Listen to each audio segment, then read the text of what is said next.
So this is an overview of the course on ancient China, which I teach here at Duke Kunshan University in Kunshan, China. And my students just finished taking this course, and I'm sending them this overview so that they can review for their final exam. And it might be of interest to other people as well. So here we go. This lecture is going to be a 90-minute lecture roughly, which covers ancient China from 2000 BC to 100 BC. It is now 10 of 8, and we should be finished by around 9:20 p.m. So let's get started. Let's start with the major trends over 2,000 years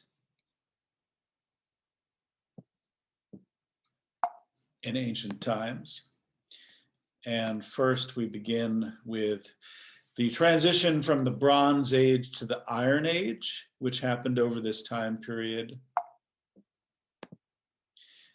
Then the rise of from a feudal aristocracy, the transition from a feudal aristocracy to a professional bureaucracy over this time period. The spread of literacy and the rise of an educated class of scholars and teachers. Then you have the emergence of major schools of thought, which eventually form the ideological foundations for government in China.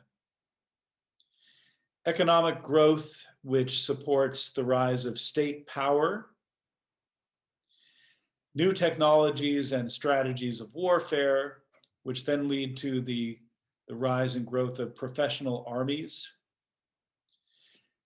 And over this time period, you have ancient rituals and customs transitioning into systematized contracts and laws, legal systems. And then finally, the dispersion of power in what was a feudal system in ancient times gradually transitions to centralization of power over time. So let's start by looking at the dynastic periods of ancient China. And I've given you a pie chart here to see how much time each of them took up in this 2,000-year period. So starting with the Xia dynasty, these are rough dates, 2000, roughly 2000 to 1600 BC, may have been earlier, but let's just say 400 years. The Xia is more of a legendary dynasty. There's actually no physical evidence. There's no archaeological or historical evidence in writing from that period, but later ages referred back to the Xia dynasty. Then we have the Shang dynasty, which started around 1600 BC and lasted until 1050 BC. So a total of 550 years. So that's a pretty big chunk, 25% of this time period. And then followed by the Zhou dynasty, starting in 1050 BC, going till around 250 BC. That's 800 years. That's the longest dynasty in the history of China. So 36% of this time period is taken up by the Zhou dynasty. And then we have the very short-lived Qin dynasty, which was founded in 221 BC and then lasted until 206 BC, so only 15 years, which is 1% of this time period, and yet it had an enormous influence on Chinese history. And then finally, the Han Dynasty, which took over after the Qin fell in 202 BC and lasted until 220 AD, so 442 years. There was a little interregnum period in the middle, but let's just say 442 years, so 20% of this time period taken up by the Han. So starting with the Xia dynasty, as I said, this is more of a mythical dynasty. No historical records exist from that dynastic period because writing hadn't really been developed at that point, as far as we know. So this is more of a legendary period.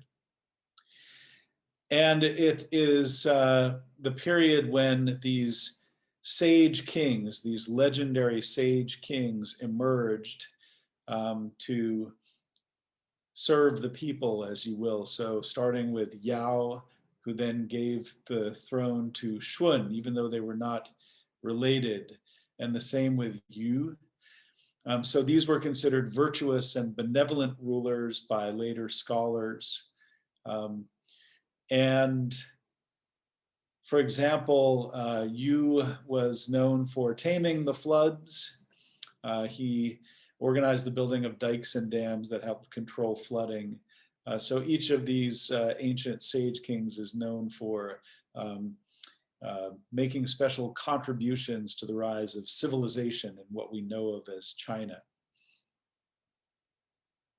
Next, we have the Shang Dynasty, which begins around 1600. And here we start to see physical maps of the dynasty, because we know that the dynasty occupied this area in the middle of the Yellow River Valley in northern China, and that its power was centered in the city of Anyang, which we will talk about in a moment. And its power extended almost down to the Yangtze River in the south. The Shang Dynasty was the first dynastic period when you have the manufacture sponsored by the Shang kings of bronze vessels. So the bronze vessels become key artifacts for understanding this period in ancient Chinese civilization. And they were used for ritual ceremonies and sacrifices by the kings. And we also have oracle bones, which were actually found in the early 20th century. And they were discovered to be archives of the Shang Dynasty's history, but their original intention was to communicate with the ancestors of the kings and queens. So they were used by maybe shamans or priests to ask questions that they would then find answers to by cracking these bones. And they wrote the questions and the answers on the bones. And over time, hundreds of thousands of these bones have turned up. So they constitute a veritable archive of Shang Dynasty history and society and culture. And we know that the Shang people worshipped this god. You can call him a lord on high or a supreme being, which they called Di. So that term comes up later in Chinese history as well. And in the early 20th century, in the 1920s and 30s, a team of archaeologists in China led the excavation of the Shang royal tombs in the capital of Anyang. And they were able to find several of these tombs. As you see in the image on the right, they have a cross-like shape because there were 4 ramps from the 4 cardinal directions which led down into the tomb chambers. And most of these tombs had already been looted, maybe ages ago, plundered by robbers, but they did find one tomb completely intact. So this was a major find of the past century. And this was the tomb of the lady Fu Hao, who was the consort to one of the Shang kings named Wu Ding. And she was apparently a military leader in her own right. They found many weapons in her tomb chamber. She died at the age of 33, which is, she died before the Shang king Wu Ding died. And obviously he lavished a great deal of care on her, as you can see from the thousands of artifacts that they found in this royal tomb. Thousands of precious items, such as the ones that you see here, were found in this royal tomb. So this is another very rich source of Shang Dynasty culture and identity.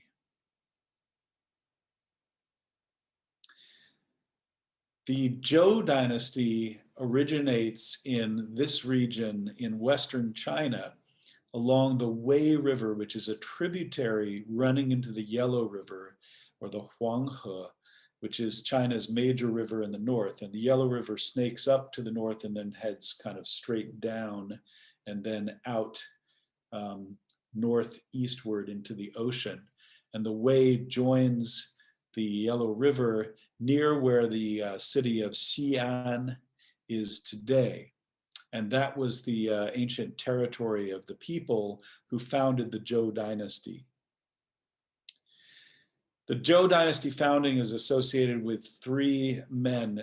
The first is King Wen, Zhou Wenwang, who established the stability of this dynasty and began to lead this conquest of the Shang dynasty, which had lost its merits, as we will talk in a moment. So the Zhou dynasty was growing in power and was mounting a challenge to the Shang dynasty. And his son, King Wu, Wu Wang. So Wenwang means the cultured king, and Wu means the martial king, Wu Wang. So his son, the martial king, actually led the attack against the Shang dynasty and defeated them, and thereby established a new dynasty led by these men. And then his brother, the Duke of Zhou, kind of completed the task of consecrating this dynasty and stabilizing it and taking over the Yellow River Valley region, which was the traditional economic heartland of China at that time. And the Duke of Zhou, or Zhou Gong, is accredited with this concept of the mandate of heaven. So the Zhou people worshipped a different kind of god that they called Tian, which can also mean sky or heaven. And they claimed that they had the mandate of heaven to take over from the Shang dynasty. The Shang dynasty had lost that mandate. It's the last kings of the Shang dynasty were notorious for not taking care of their kingdom, for pursuing their own pleasures. So they had lost the mandate, and the Zhou dynasty had now gained the mandate of heaven, as was exhibited by winning this war against the Shang and then taking over. And then the Zhou kings became known as the sons of heaven, or Tianzi. So that was a traditional term for the great kings afterwards, the son of heaven. So the Zhou dynasty, because it's so long, 800 years, it is conventionally divided into three periods. So first you have the early Zhou period, which lasted from 1050 to 722. There are some different possibilities for this periodization. And so that would be a pretty big chunk of the Zhou dynasty. 40% was the early Zhou period. This is the kind of the ideal period, the golden age of the Zhou dynasty, when the Zhou kings still had power, which they then distributed through a feudal system by enfeoffing lords, which we'll talk about in a minute. And you can see from the map to the right, the Xia occupying the green area. Again, this is a more legendary than historical. And then the Shang occupying a larger area, demarcated by the purple zone, and then the Zhou occupying an even larger area, the orange zone. So these dynasties are expanding their power and influence over the region that we now know of as China. So after the early Zhou period, you have the so-called spring and autumn period, Chunqiu, and that period is named after a famous history of that time period.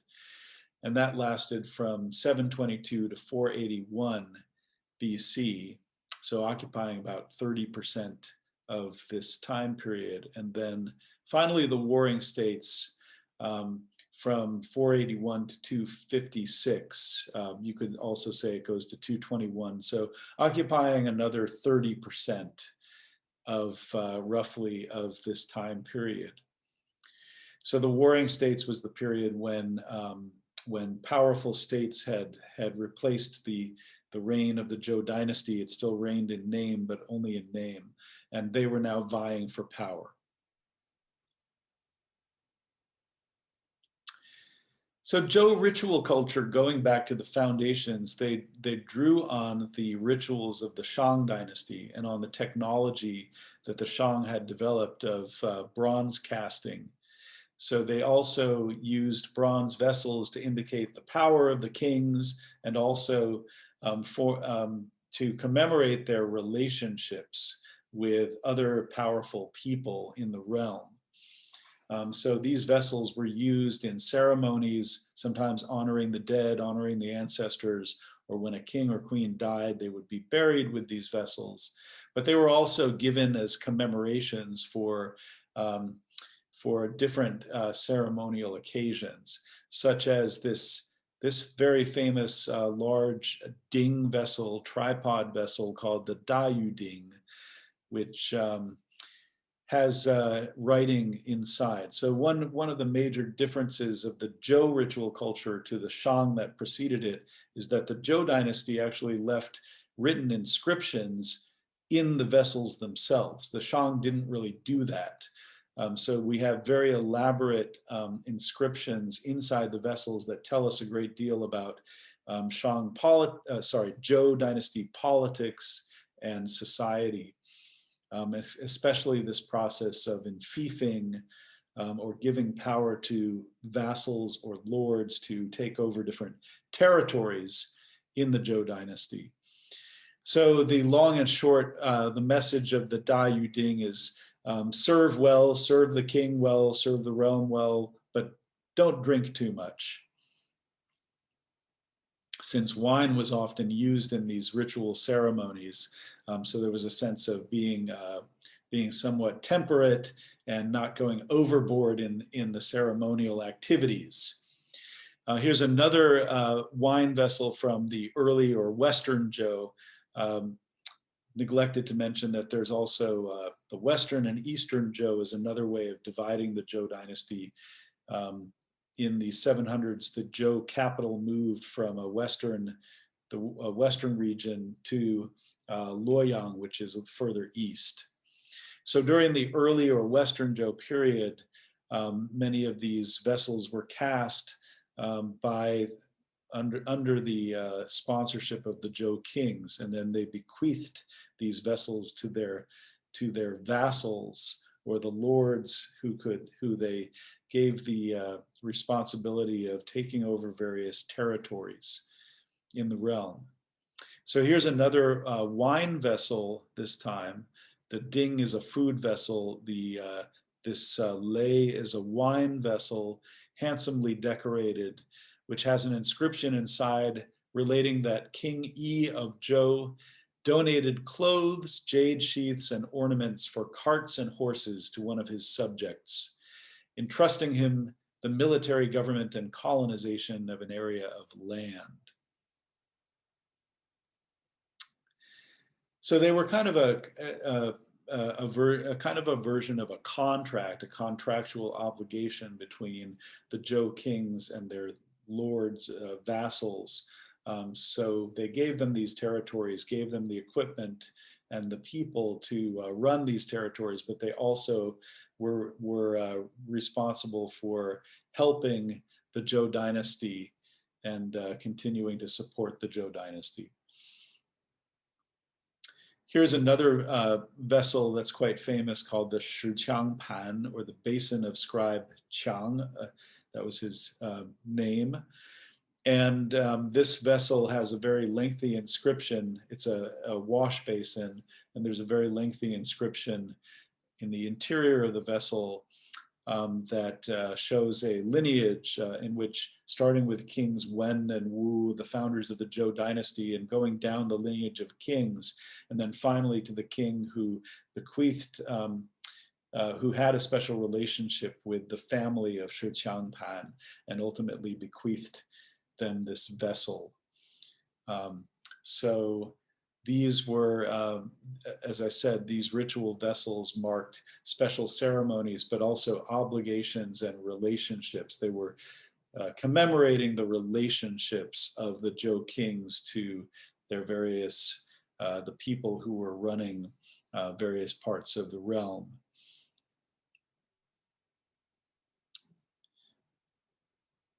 Now, during the Zhou period,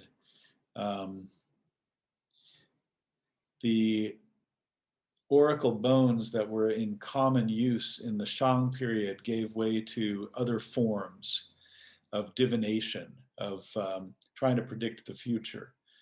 So rather than asking questions to the ancestors about the future or about certain occurrences through the oracle bones, it became more common practice to use other methods like drawing stalks.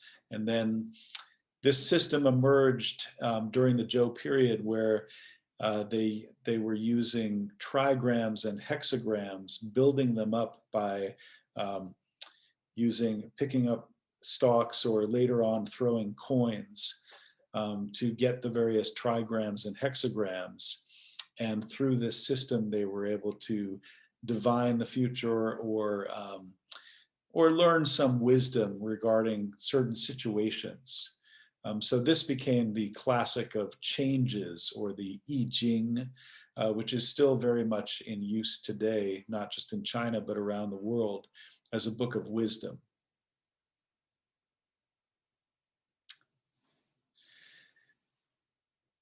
And part of this ritual culture of the Zhou dynasty, ceremony and music was a very important part of the rituals. So the Zhou kings and later the rulers of the various territories were creating these vessels, which included drums and bells, bronze bells. They had chants and songs that went along with the ritual ceremonies. And many of these were later written down in the classic known as the Book of Songs. Sometimes it's called the Book of Odes or the Book of Poems, the Shijing. So this is a collection of hundreds of poems or really songs from the early Zhou period, reflecting ceremonial rituals of the court, but also folk songs that maybe the common people would sing about their lives, about their daily lives. So over time, the court rituals of the Zhou dynasty were emulated in the courts of the lesser nobles, who started to take on more and more power over time, over this long period of the Zhou dynasty. And over time, between the spring and autumn period and the Warring States period, these rituals were elaborated and they were also regionalized over time. And new technologies were developed for casting the ritual vessels, and new design methods were being used. So the ritual culture became much, much more sophisticated and elaborated and differentiated over time. So by the spring and autumn period, scholarship was advancing, and a whole class of people known as scribes, known in Chinese as shi, were advancing. The most important and certainly the most famous among them was this man known as Kongzi, who is known in the Western world as Confucius. So he grew up in the state of Lu, which is in present-day Shandong province in eastern China. And he started out as a scholar, an archivist, an expert in ancient rituals and so forth. But eventually, over time, he becomes known as a teacher who viewed moral education as the correct path to power. And he argued that proper rulers need to possess several qualities. So one is virtue, de, goodness or humaneness, ren, righteousness, yi. So these were the fundamental qualities, not just of a ruler, but of a good person.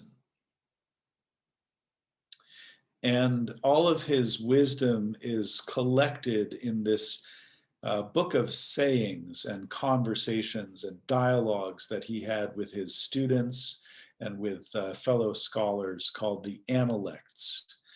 It's known as Lunyu in Chinese.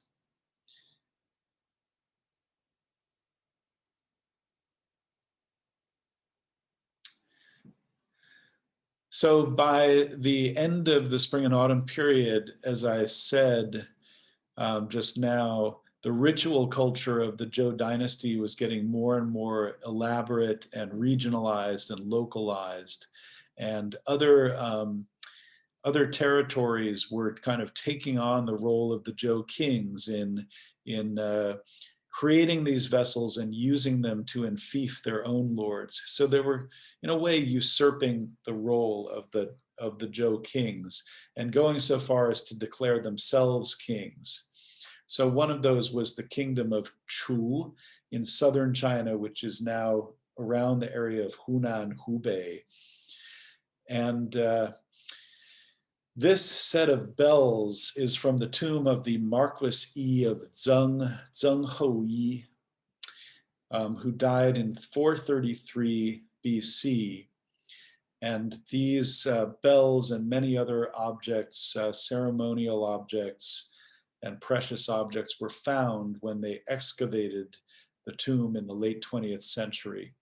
So these bells were the greatest treasure found in the tombs, in the tomb of Marquis Yi. And the central bell, so now you can see the entire carillon of bells, and the central bell has an inscription stating that the sovereign of Chu donated this bell to the tomb of Zheng Houyi.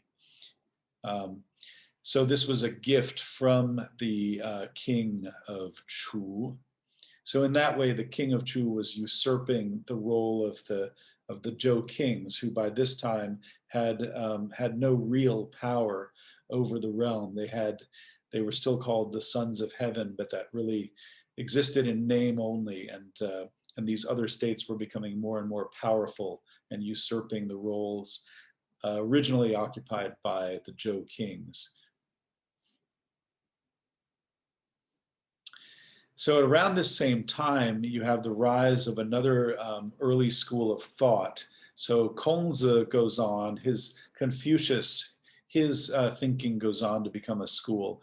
But one of the challengers to the Confucian way of thinking, with a focus on humanity, benevolence, goodness, righteousness, was Mozi, who was more of a pragmatist, but also an idealist. He believed that the rulers the rulers of these kingdoms that were emerging should be providing for the welfare of their people. And he also was against any form of extravagance. So all of these rituals, the bells and the music and so forth, he argued that these were wasteful, and that they were taking away the labor and the strength and effort of the common people in order to provide the ruling classes with these pleasures. So he wrote, or he's attributed to, two treatises one against lavish funerals and another against music. And the Mohists also used logic and ethics. Confucius was more of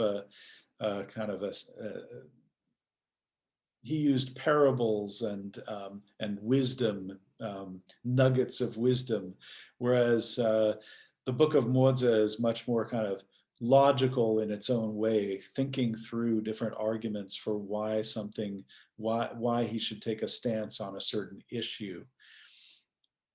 So developing forms of argumentation.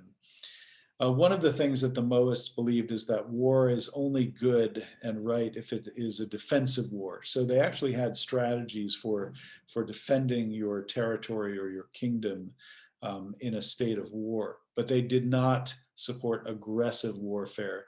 Mozi was against the accumulation of goods for their own sake. So again, he is an idealist in that respect. So this leads us then to the Warring States period. And this was a period of great transition and great violence in the history of China. So it was a period of constant and protracted warfare. And you see the rise of the first centralized states and a whole class of professional bureaucrats replacing the nobility. And also you see the emergence of a system of contracts and law during this period in the different states. So by the end of the Warring States period, there were 7 major states, as you can see in the map to the right, that were vying for power. And the most powerful one was the Kingdom of Qin, which was located in Western China, as you can see on the map. And then the other states, Zhou and Yan to the north, and then Qi and Wei, Han and Chu, were also fighting for survival during this time period. So this was a period where military organization and tactics became paramount. Wars were becoming more complex over time, and they were taking a lot longer to resolve. They no longer had a symbolic function where the enemy once vanquished surrenders amicably. These wars were total wars, wars to the death, involving hundreds of thousands of soldiers, and they were very long. One of the keys to warfare at this time was siege machinery, which was being used to attack the walled citadels. So the states had their capitals surrounded by walls. And so in order to attack the enemy states, you had to penetrate the walls of their cities or their citadels. So all sorts of new technology emerged at this time, such as the cloud ladder pictured here. The armies were enormous in size. They involved hundreds of thousands of men. And they were highly coordinated. You had cavalry and infantry and other divisions, as I will explain in a little bit when we talk about the Qin state. So this is when the classic known as the art of war emerges. And it's attributed to this general named Sun Tzu. It's known in Chinese as Sun Tzu Bingfa. And this was written around 400 BC during the onset of this Warring States period. And these were tactics and strategies for warfare that were used by generals commanding armies during the Warring States period. And also this classic has been used in modern times. It was used by the Japanese army during their imperialist period, and also by Mao Zedong and the Red Army, very famously in China. And later on, it's been used by companies and organizations. It has helped to shape corporate strategy as well, at least here in East Asia. The most famous line of this text is in Chinese, 知己知彼，百胜百战.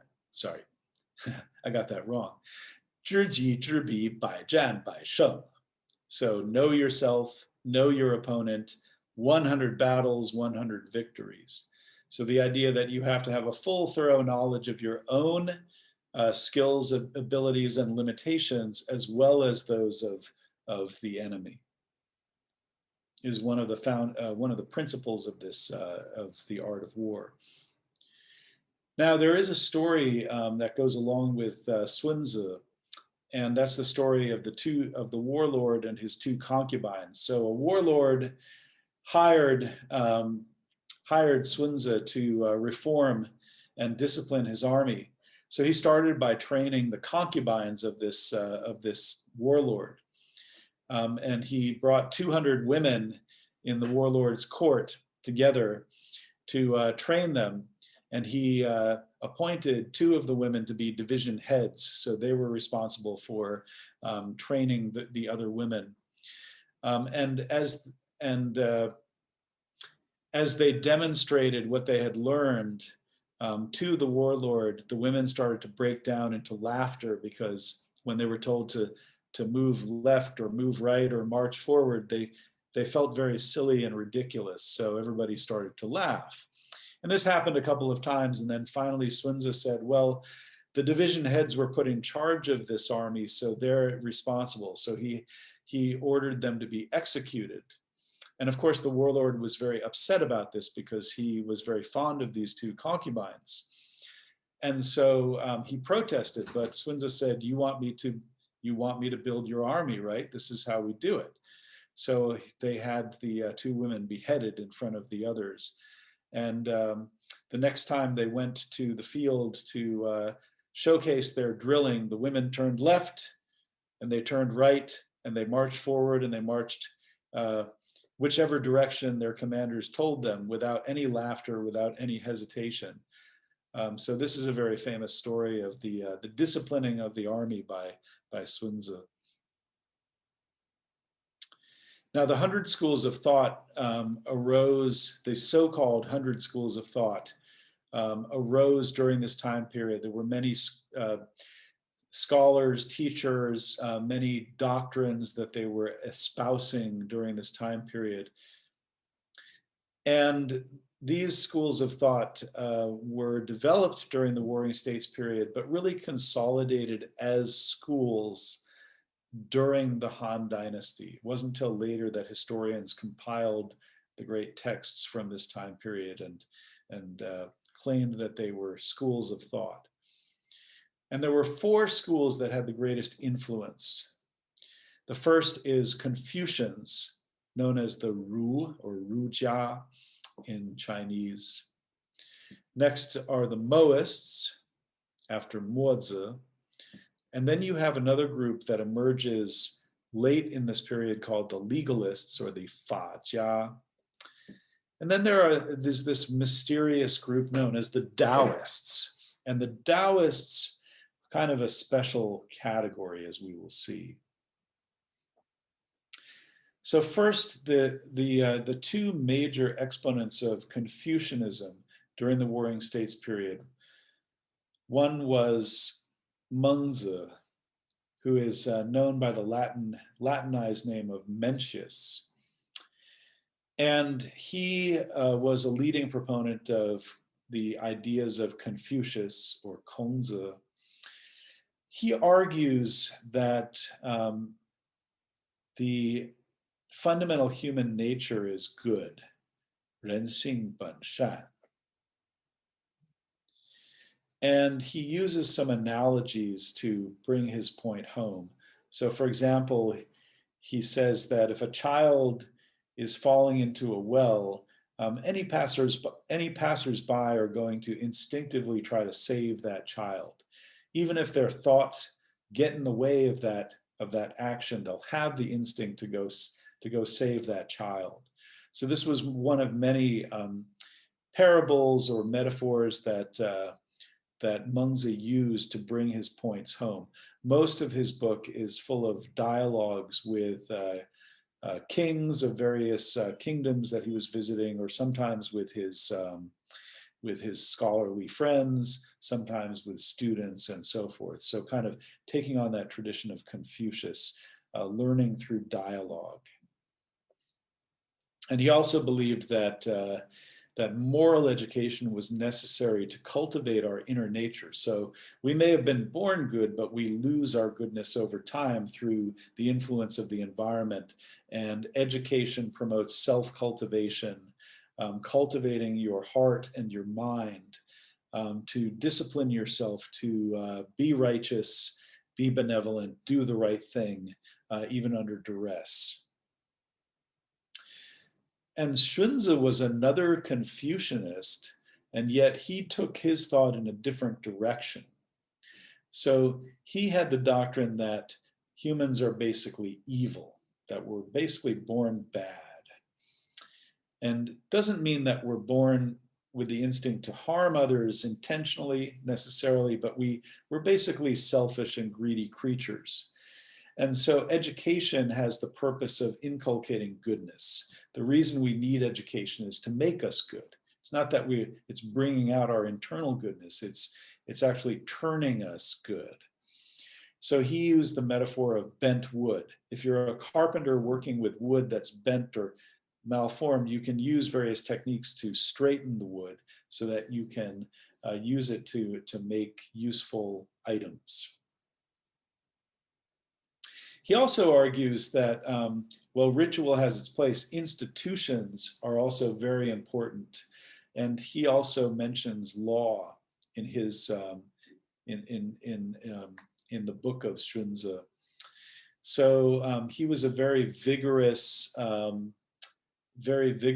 thinker, rigorous thinker. I mean, I suppose he was vigorous as well.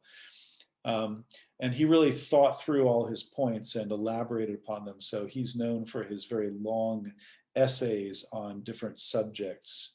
And that kind of became the new form, the new style of writing, expository writing about different issues and topics and arguing out a theme. So in a way, both scholars were defending their Confucianism from the attacks by the Mohists and other schools of thought, but now they're taking them in two very different directions. And then meanwhile, you have this the rise of this other way of thinking, which is associated with a concept known as the Tao, which is often translated as the way.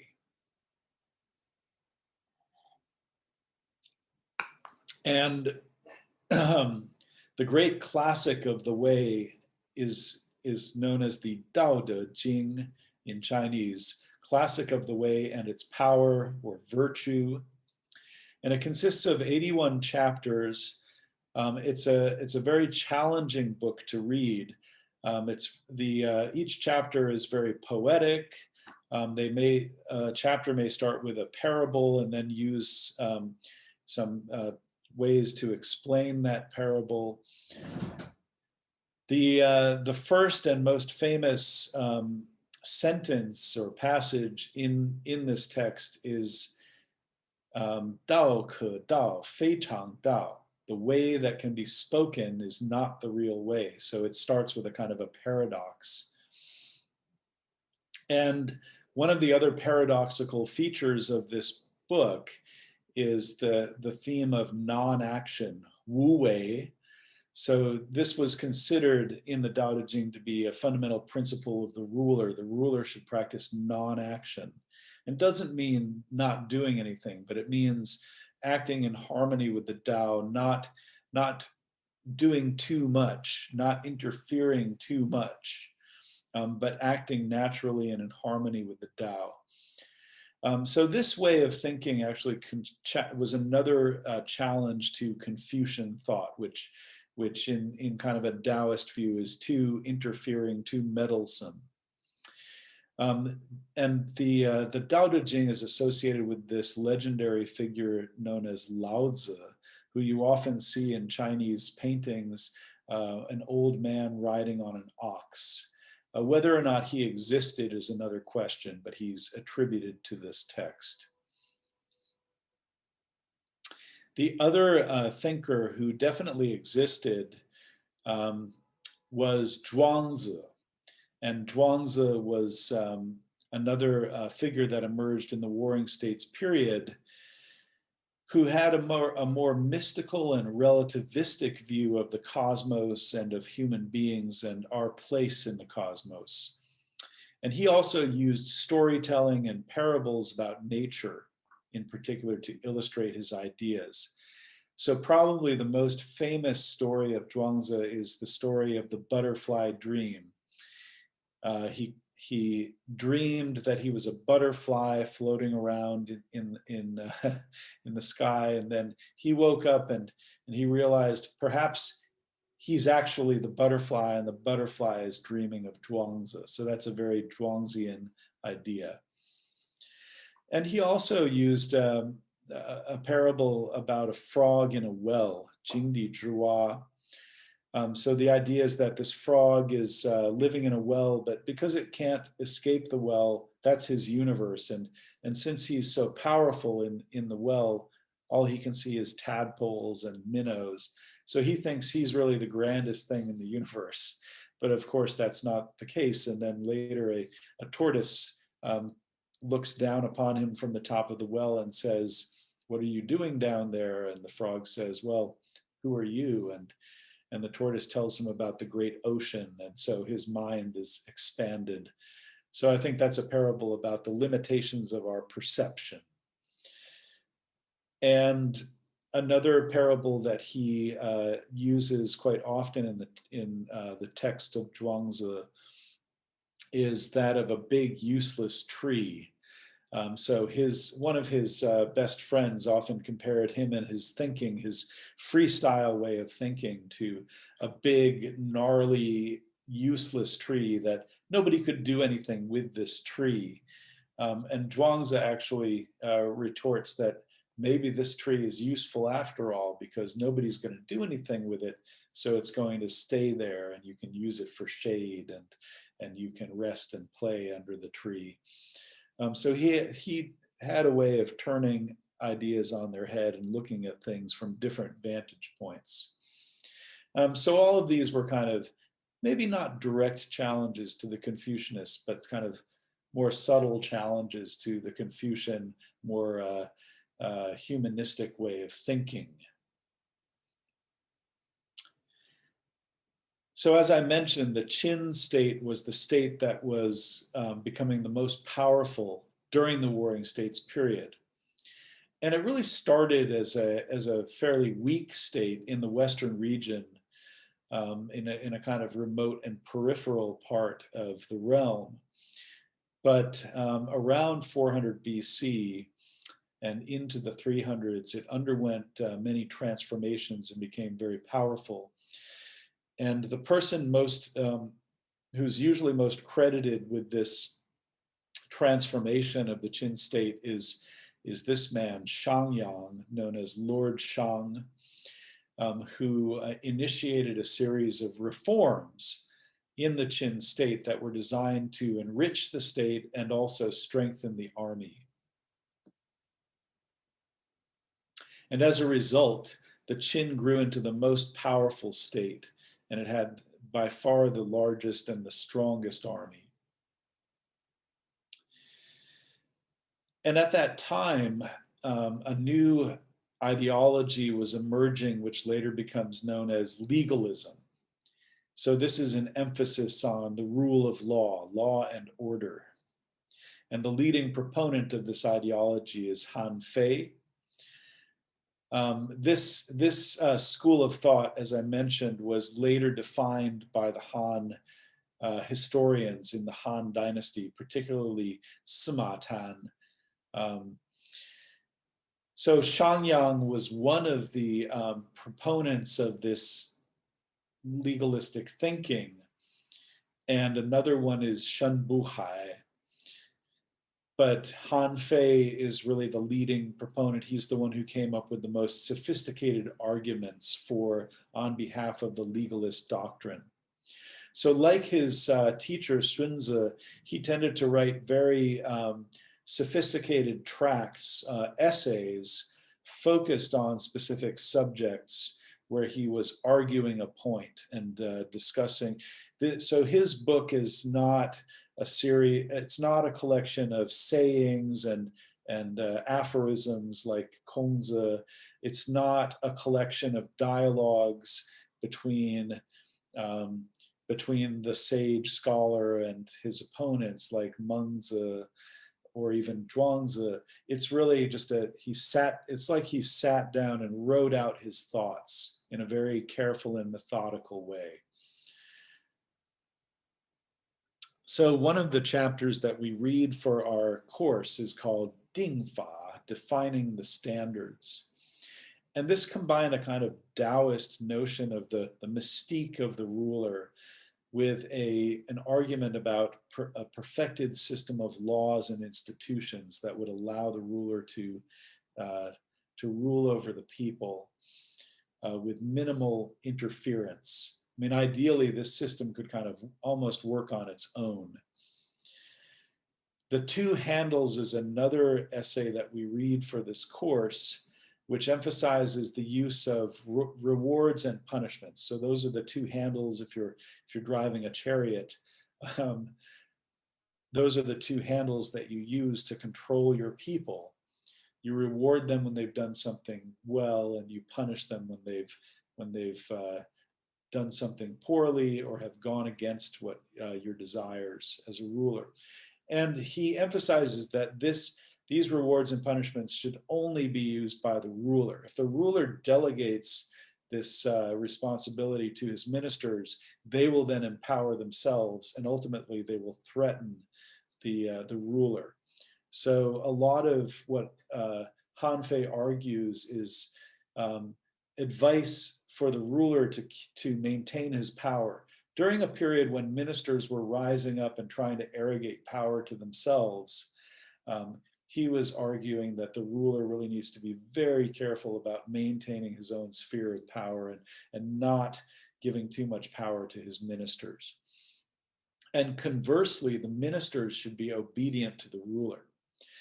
And one of the things that he argues is that the ruler should act in a mysterious way, never really show all of his cards, so that nobody really knows what he's thinking and nobody can take advantage of his weaknesses or his personal desires. So all of these ideas really came into favor in the Qin state, and were foundational, were used to further centralize and also develop the power of the Qin state and the Qin rulers. And that leads us to this major figure in Chinese history, the first Qin emperor, known as Qin Shi Huangdi. So his name was Zhang, and when he was the king of the Qin state, inheriting the title from his father and his father's father, he continued on his father's pathway to conquer and annex all of the other kingdoms in the realm. He had a very powerful army at his command, and by 221 BC, he had succeeded in this task. And one of the texts that I recommend people read, and I recommended this to my students, is the biography of Jing Ke, known in Chinese as Jing Ke Ci Qin Wang. It's been made into a movie in China, and this is a really fantastic story about a man who is hired by a rival state to assassinate King Zheng before he takes over all the other states.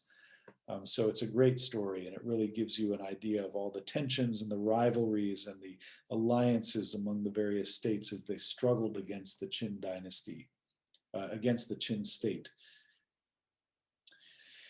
So after founding the Qin dynasty, of course, the first Qin emperor acquires a reputation as a tyrant, but he could also be considered a visionary, and I think it's easy to argue that he was both. One of the things that is most well known about the first Qin emperor, are his terracotta warriors. So these are life-size clay figures that were mass manufactured. Thousands of them were made to be buried along with the Qin emperor after his death. So he's buried in a tomb just east of Xi'an. That was also the ancient capital of the Qin dynasty. And in the 1970s, some local farmers were digging a well, and they stumbled upon the chambers containing the terracotta warriors. So these were meant to represent the elite troops of the Qin emperor. And they may even be individualized to some extent. You can see individual facial features on the terracotta warriors. Most of them have not been reassembled. Apparently, they were later plundered and pillaged during the Han Dynasty's conquest.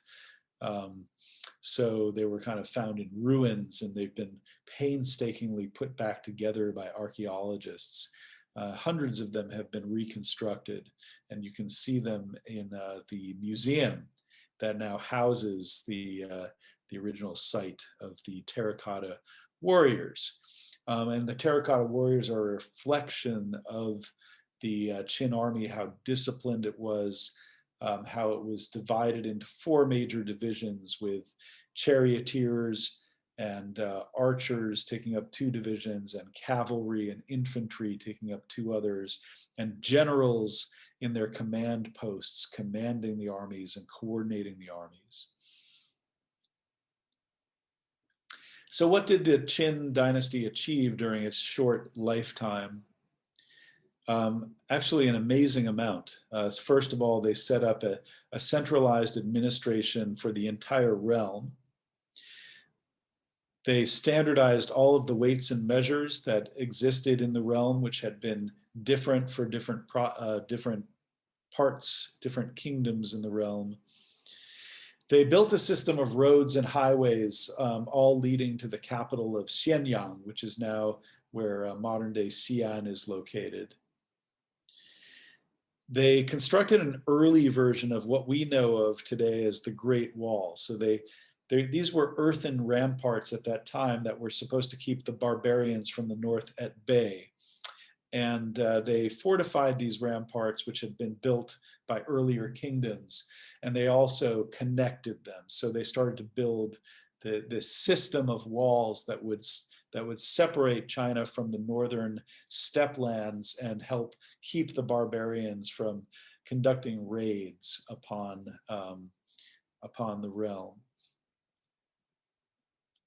And above all, they standardized the written language. So the character system that's in use today in China goes back to the Qin dynasty. There were many different variations and versions of characters in the different kingdoms. And so they created a standardized version, which then got carried down to the Han dynasty. But they're also known for this event known as the book burning in 213 BC, where the Qin emperor ordered all of the competing schools of thought, Confucianism, Moism, Taoism, and so forth, all of these ideas, and also histories that may have had bad things to say about the Qin state or the Qin emperor. They ordered them all burned. They apparently ordered scholars to be executed. So this is considered one of the great tyrannical acts of the Qin emperor. And then the Qin dynasty ended very soon after the Qin emperor, Qin Shi Huang, died in 2009 BC. Sorry, I meant 209. 209 BC. I keep making that mistake. So in 206 BC, a man named Liu Bang led a rebellion against the Qin dynasty. This was one of many rebellions, but he proved to be a very good organizer. And so he emerged as one of the great leaders of that, of this age. And ultimately, his army defeated the Qin army, and he declared the Han dynasty in 202. So he became Han Gaozu, the first emperor of the Han dynasty in 202 BC. So the Qin was looked back upon as a kind of almost an illegitimate dynasty, that the emperor had not really gained heaven's mandate. He was too tyrannical. He led all these big public works projects and that required the labor of millions of people, including his own tomb. and as a result, he was, and also because of his extreme uh, hatred for other contending schools of thought and ideas, especially Confucianism, he's considered by later scholars to be a tyrannical ruler. So the Han Dynasty then inherits heaven's mandate. So this idea continues to go down through the ages. And the Han Dynasty is divided into two periods: the Western Han period from 202 BC to 8 AD, when the capital was in Chang'an, which is now known as Xi'an. And then we have the Eastern Han period, when the capital shift eastward to Luoyang. Now, the reason all of these ancient capitals were shifting eastward is because the Western regions were too exposed to the barbarians, known as the Xiongnu, kind of maybe predecessors in a way of the Mongols and other nomadic horseback riding tough barbarians who would come in and raid and plunder the civilized cities of these ancient peoples. So the Han Dynasty also shifted its capital to Luoyang in in 25 AD. So the Han Dynasty lasts over 400 years total. It's a very long-lasting, very stable, and very influential dynasty in Chinese history.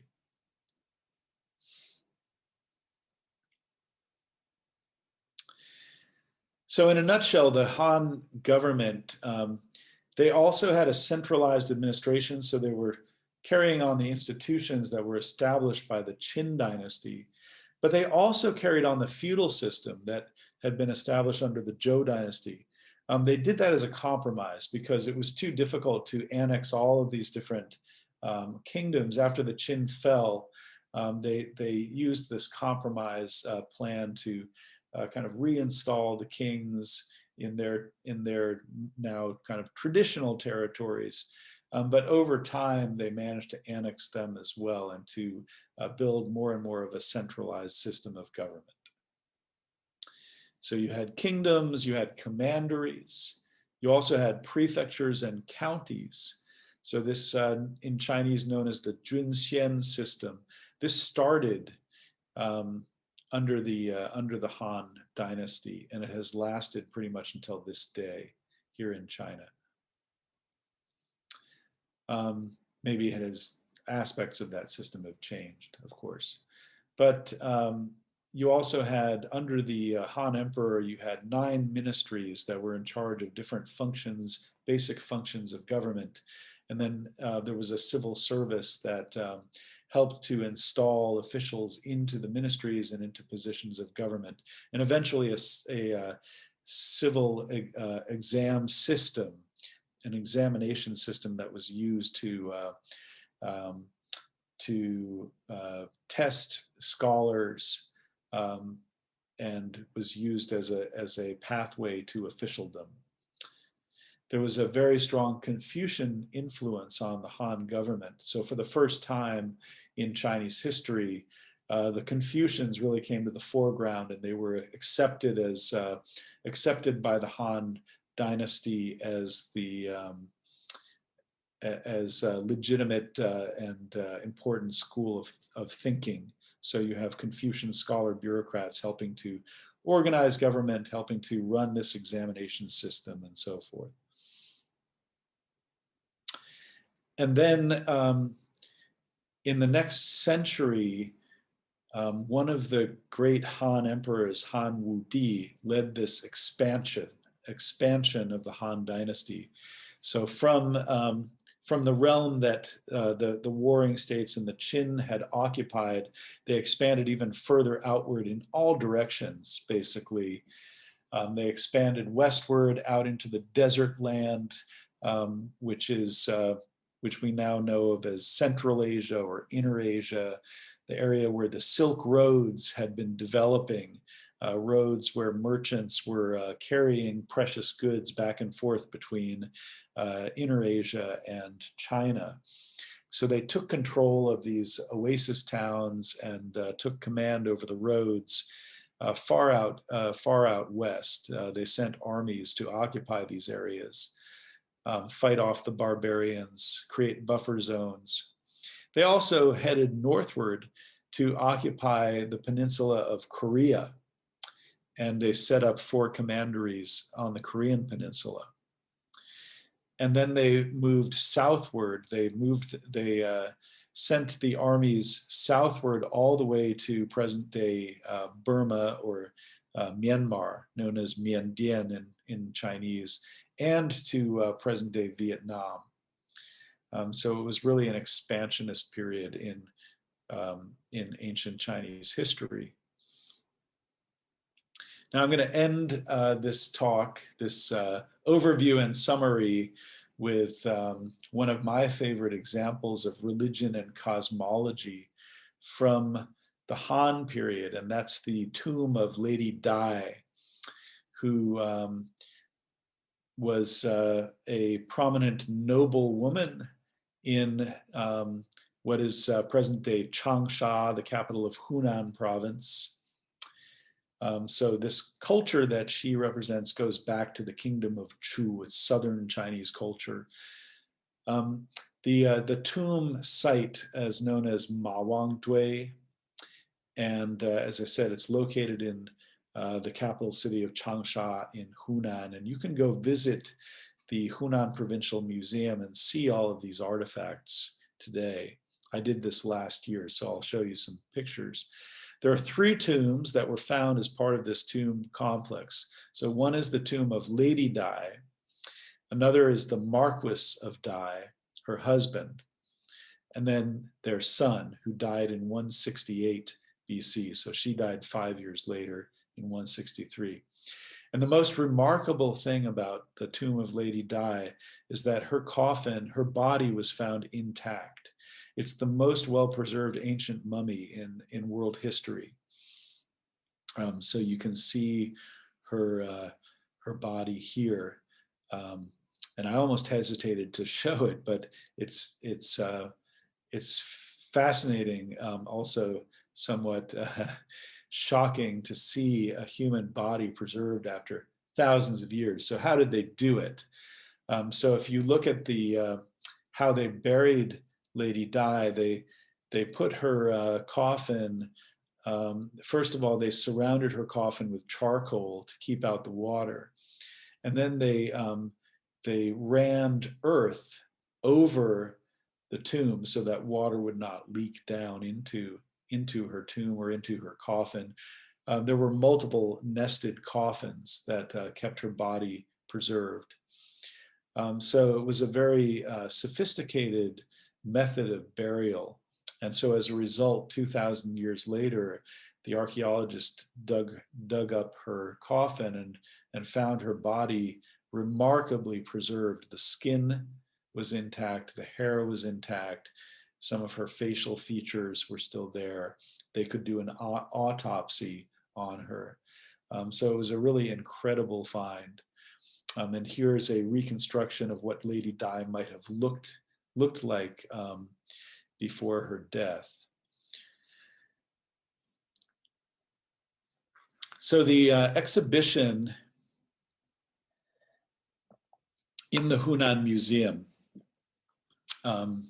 this is the Ma Wang Dui exhibition. It's a fantastic exhibition of all of many of the artifacts that were found, hundreds of artifacts that were found in the tombs of Marquis, Lady Dai, and their son. And that includes bamboo strips, which were early forms of books in China that contained writing on them. So they found texts. They found something called a flying banner. I'm going to show you close-ups of that in the next slide. They found silk clothing and other textiles and materials, many of them made out of fine silks. They found lots of containers. Some of them actually had food in them. So even the food was intact. Imagine unearthing a 2,000-year-old dumpling and finding that it's not too different from the way they make dumplings in China today. So they found grains, they found various snacks and food items that these noble people might use in the afterlife. So all of this is an expression of this ancient belief in China that there is an afterlife, and that that the funeral ceremony is supposed to, and the tombs, the burial tombs, are supposed to ensure a comfortable afterlife for the nobility or for the royalty. So they're buried with all of these artifacts and with all of these things and items that they can use in the afterlife. Another set of items that they found were maps. They found maps of the region. So this was just an incredible find, an incredible discovery, which has greatly enriched our knowledge and understanding of ancient Chinese society, culture, politics, and religion. And so finally, I'm going to end this talk by showing you some close-ups of the flying banner depicting Lady Di's journey to the afterlife. So the flying banner was found on top of her coffin. So it was probably used in a ritual procession or ceremony as they carried her coffin to the burial site. And it depicts the cosmic journey of Lady Di's soul after she departs this world. So it was very important that all of these rituals be undertaken so that the soul of the person who died would find its way properly to the afterworld, that it wouldn't get lost on the way. So all of these rituals and ceremonies were very important to getting the soul on the correct pathway to the afterlife. So on the right, you can see a kind of underworld at the base of the banner, with a kind of heavy human-like figure holding up a platform, and on the platform you see perhaps the living descendants or relatives of Lady Di sitting at a banquet, a funeral banquet, with Lady Di's coffin there, and there are items, vessels, and so forth as part of this ceremony.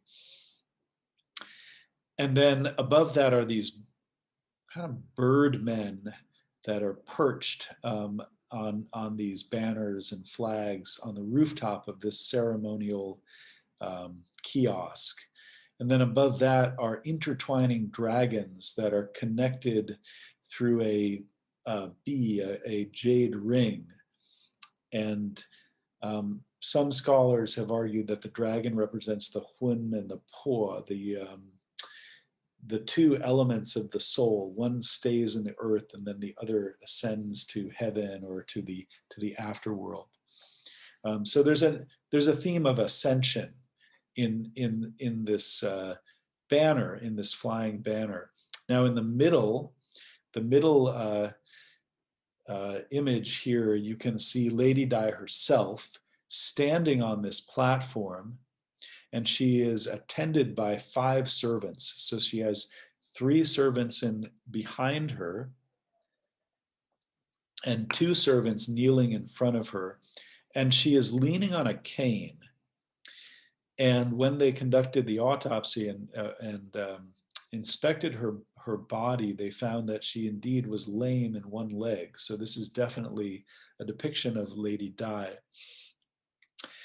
And you can see the 2 dragons facing in opposite directions above them. And then above the dragons is a bat-like figure, which seems to be hovering at the top there's kind of a ceiling with maybe flags or curtains.